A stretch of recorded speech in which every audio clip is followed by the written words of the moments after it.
তুমি আজকে হবে যদি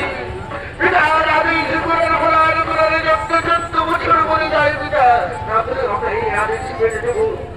কিন্তু আমরা আবার মাকে রক্ষা করতে